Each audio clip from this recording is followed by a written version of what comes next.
राधे राधे दोस्तों। कहानी सोमवार की। तो दोस्तों, इस कहानी को सुनने वाली स्त्रियां हों या पुरुष हों, उनका जन्म जन्मांतर तक सुहाग अटल रहेगा। वे हमेशा सौभाग्यवती रहेंगी। तो कहानी को पूरा सुनना, वीडियो को अंत तक जरूर देखना। तो आइए।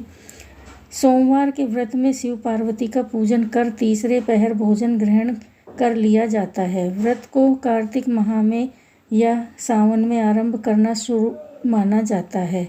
इस दिन स्त्रियां जो कथा कहती हैं वह सोमवती अमावस्या से मिलती जुलती है। अमावस्या को यदि सोमवार पड़ जाए तो उस अमावस्या को सोमवती अमावस्या कहते हैं। पूजन के बाद कथा सुनने का विधान है। पीपल की पूजा करके स्त्रियां वृक्ष की 108 परिक्रमा लेती हैं। सौभाग्यवती स्त्रियां सारे श्रृंगार करके प्रत्येक परिक्रमा में एक एक फल या मेवा आदि चढ़ाती हैं।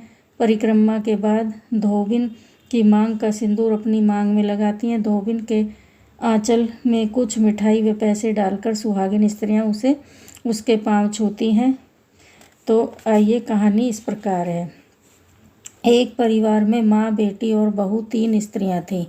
एक भिखारी प्रतिदिन वहां भिक्षा के लिए आता था। कभी उसे बहू भिक्षा देती तो कभी लड़की। भिखारी बहू को दूधो नहाओ पूतो फलो आशीर्वाद देता तथा लड़की को धर्म बड़े गंगा स्नान कहता।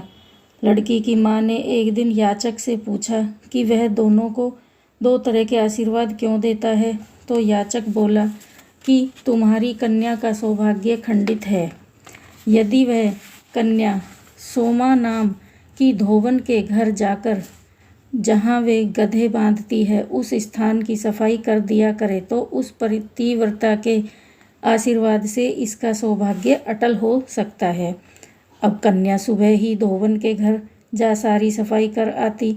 एक दिन धोबन ने उसे देख लिया और सफाई करने का कारण पूछा तो कन्या ने सब बता दिया। धोबन ने उसे आशीर्वाद दिया। कन्या की माँ से कहा कि जब इसकी शादी हो तुम मुझे बुला लेना। विवाह का समय आया। धोबन को बुलाया गया। धोबन अपने परिवार के सदस्यों से बोली, मेरी अनुपस्थिति में यदि मेरा पति मर जाए तो मेरे आने तक इसका दाह संस्कार मत करना। उधर धोबन ने अपनी मांग का सिंदूर कन्या की मांग में लगाया तो उसका पति मर गया। परिवार के लोगों ने सोचा कि धोबन आकर अधिक रोना धोना शुरू करेगी। यह भी संभव है कि वह सती होने की जिद कर बैठे, अतः उसके आने से पहले ही दाह संस्कार कर देना चाहिए। सोमा घर लौट रही थी। मार्ग में ही उसे अपने पति का शव ले जाते संबंधी मिले। उसने कहा, इन्हें कहाँ ले जा रहे हो। उसने पति का शव वहीं एक पीपल के वृक्ष के पास रखवा दिया। स्वयं पीपल की पूजा कर शिव पार्वती का ध्यान करने लगी। पीपल की 108 परिक्रमा करके उसने अपनी उंगली काट कर कुछ बूंदे रक्त अपने पति के शव पर छिड़का। वह जीवित हो उठ खड़ा हुआ।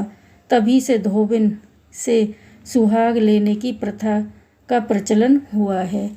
तो दोस्तों, कैसी लगी आपको मेरी कहानी? अगर अच्छी लगी तो कमेंट बॉक्स में जय श्री राधे कृष्णा ज़रूर लिखना। धन्यवाद।